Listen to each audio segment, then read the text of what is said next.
Hello to all my physics pals. I hope you're doing well. Paul Lake here, and now we're going to do a vector addition problem, an example problem of a very boring hike, I call it. And of course, what we're studying right here is vector addition. And we're going to use unit vectors. And I should put here I hat, J hat, and K hat. Hopefully you're familiar with that. If you're not, I'm gonna go over it pretty carefully, and then of course you should know how to go back and forth between polar and rectangular coordinates, because you'll need to be able to do that. All right, let's read through the problem. We have a backpacker goes on a very boring hike. On the first day, she leaves the trail head and hikes 25 kilometers in a southeast direction. She stops and camps for the night. The next day, she hikes 40 kilometers in a direction 60 degrees north of east, where she waits to get picked up by her friend. A, draw a sketch adding her two displacements and estimate an answer. And B, add the vectors analytically and to determine the magnitude and direction of her overall displacement. So part A, it's all about drawing a sketch and getting an idea of what your answer should be. And then, part B, we're going to do it mathematically, and we're going to use unit vectors to do it. Okay, now, here's what I suggest you do. If you kind of know what to do, pause the video right now and then work the problem out yourself, and either listen to the video or skip ahead and check your answers with mine. I notice a lot of people have been skipping ahead in videos, and that's fine if you want to do that. But I do give a lot of advice and stuff during the videos. So you might want to watch the whole thing. And I do kind of talk slowly sometimes, so put it on 1.5 speed. Yeah, that's a good idea. Anyway, so let's get started. Let's take a look at this first displacement. She leaves the trailhead and hikes 25 kilometers in a southeast direction. So what I'm going to do is I'm going to call that her displacement number one. Now some people call it like displacement A or B or whatever. It doesn't matter. Use whatever variable you want for her first displacement. For two-dimensional or three-dimensional displacements, it's quite often to call it delta R. So that's what I'm going to do. And it is a vector, so I put a little vector hat on it. And let's see, what is it's equal to, 25.0 kilometers in a southeast direction. So I'll just put southeast. Okay. And then the next one, their next displacement, the next day, she's going to hike 40 kilometers. So it's a much longer hike that second day. And she's going to hike 60 degrees north of east. So I'll put 60 degrees north of east. Okay, now what are we trying to find? We want to draw a sketch. I'll just put sketch and estimate my overall displacement, delta R, where delta R is equal to the first displacement plus the second displacement. Okay, and then part B, we want to add the vector. We just want to find delta R analytically. Using math. We say analytically, that's a fancy way of saying just using math. All right, so let's get started. Okay, let's sketch it out. Now, in previous videos on vector addition, I did require a scale drawing. I wanted people to actually know how to make a scale drawing of vector addition. But an even really more useful thing to be able to do is to draw a sketch and get it kind of right. So let's do this. Here's going to be our first vector, delta R1, 25 kilometers southeast. Now, what is southeast? Well, first of all, I'll do this over here. When they give things, based on compass points, north is up, south is down, to the right is east, and to the left is west. And so this is like your y-axis here, and then east-west is like your x-axis. So that we're going to kind of translate this language into rectangular coordinates.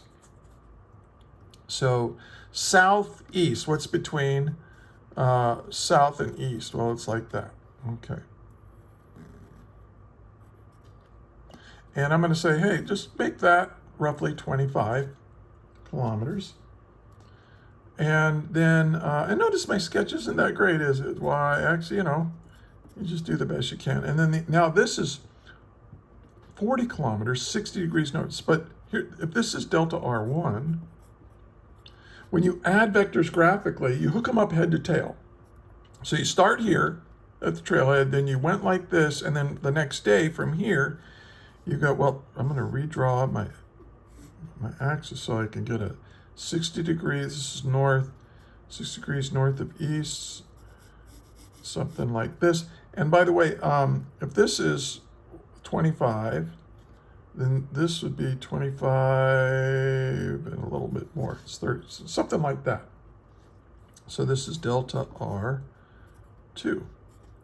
So she started here, she hiked here, and then the next day she hiked up like this.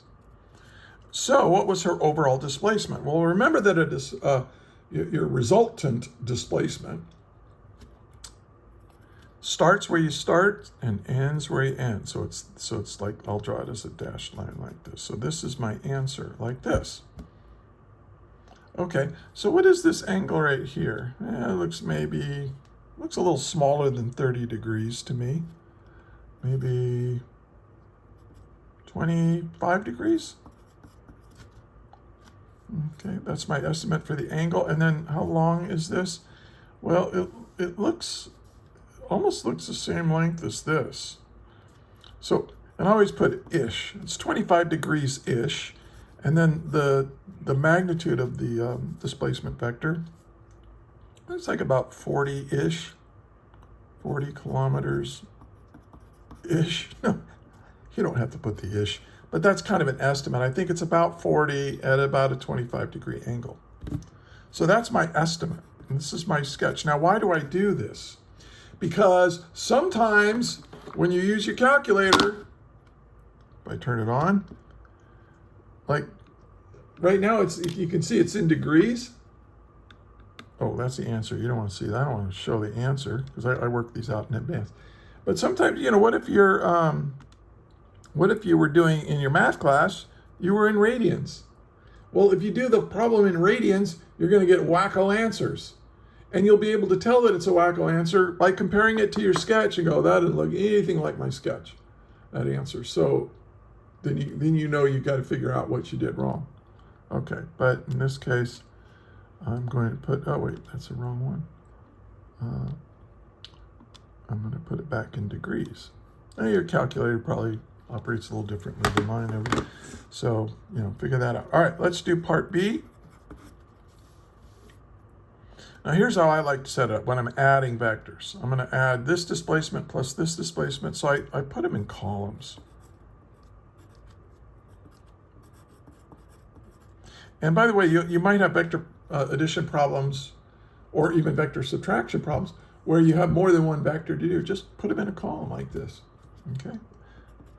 Now, I'm now going to put them in polar coordinates based on what I know. This right here, this is exactly between south and between east and southeast. That's 45 degrees down. So that's negative 45 degrees. So delta R1 has a magnitude of 25.0 kilometers, and its angle is negative 45 degrees in polar coordinates. Remember that the angle is always measured from the positive x-axis, and if you rotate down or clockwise from there, we make that angle negative. And if we rotate from the positive x-axis and we rotate counterclockwise, we call that a positive angle. And that's just by convention. Now delta R2, this is a little bit easier. This is 40.0 kilometers, and this is 60 degrees north of east.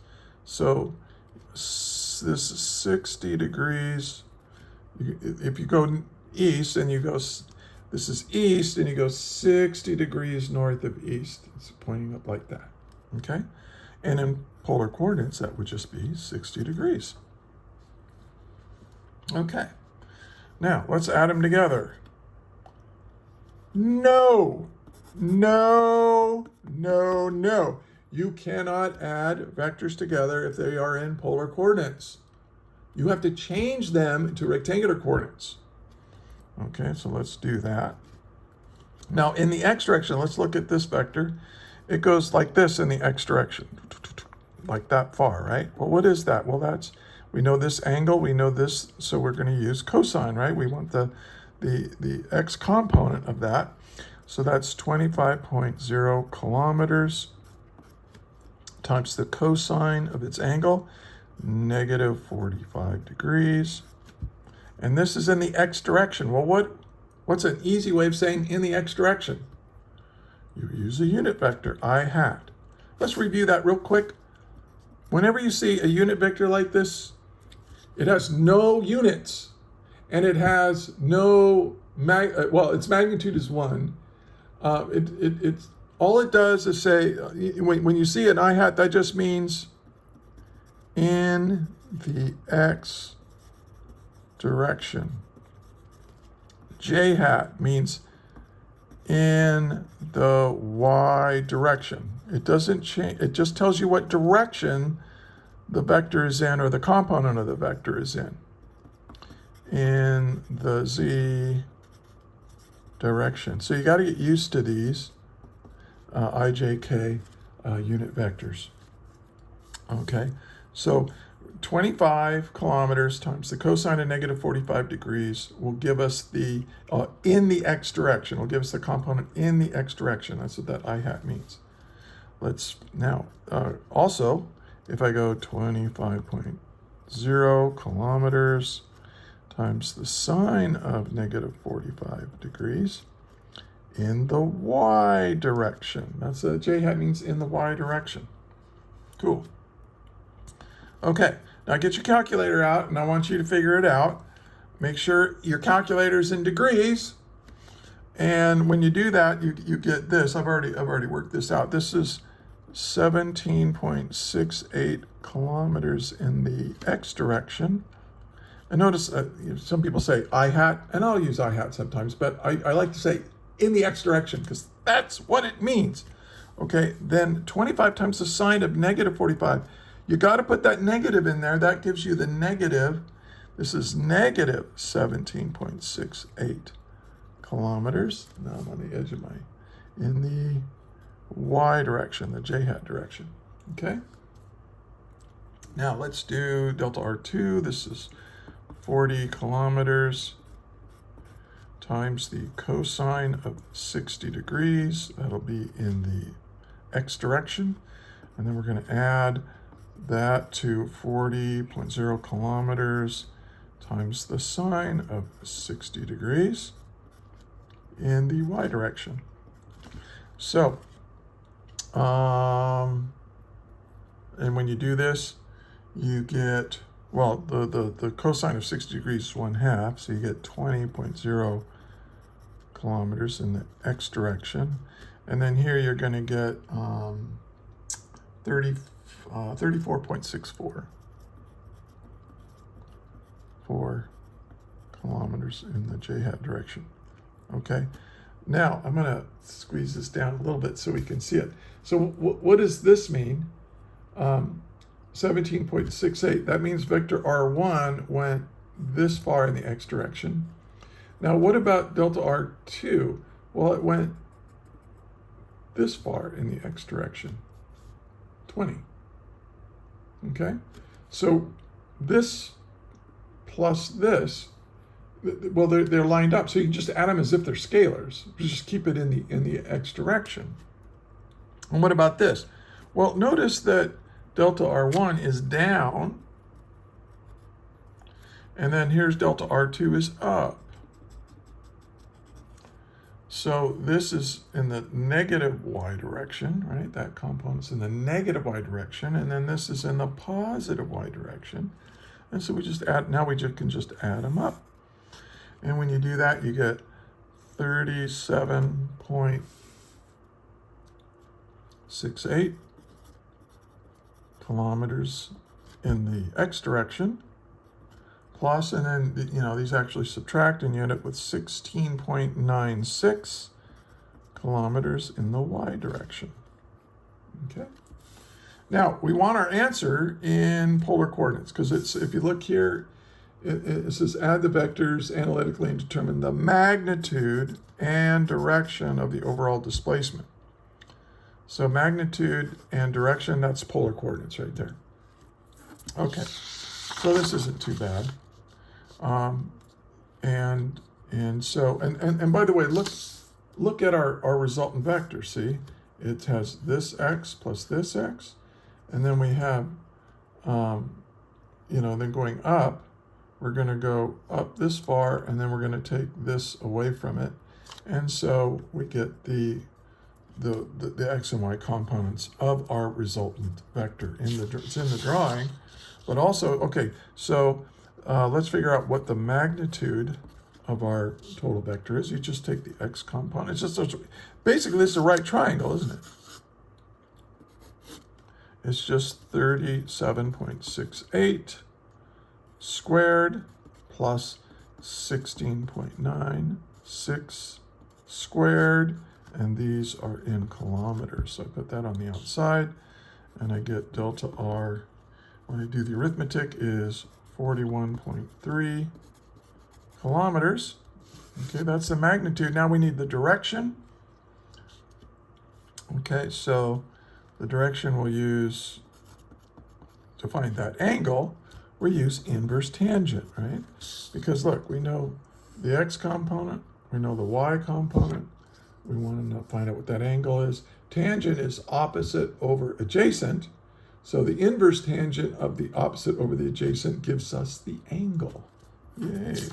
All right, so this is inverse tangent of the y value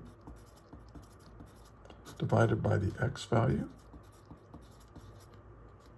That's the opposite over the adjacent for polar coordinates. And then I look, oh, okay, the x component is positive. I do not need to add 180 degrees to my answer. I'm going to get the right answer. And when I do that, I got 24.2 degrees. It all depends on how you're rounding stuff off. It might, the book I got this from said 24.1, and that's fine. So I can now write my answer. 41.3 kilometers at an angle of 24.2 degrees. So this is my answer, analytically derived in polar coordinates. Now, notice that they gave you north, south, east, west. So if you want to express it that way, you can. I can instead of writing 24.2 degrees, I can say 24.2 degrees north of east. That's pretty simple. Hey, like this video. That's a nice way to say thank you. If you benefited from this, subscribe to my channel. Share it with your friends and share it with your teacher. I love it when teachers use my stuff. And this will be part of a worksheet. Look in the description. There's a link to the worksheet that this is part of a whole set of lessons for people taking calculus-based physics class. All right. Okay, well, hey, there you go. Thank you for watching, and hope your physics class goes well. And until the next video, may the net force be with you always. That is all.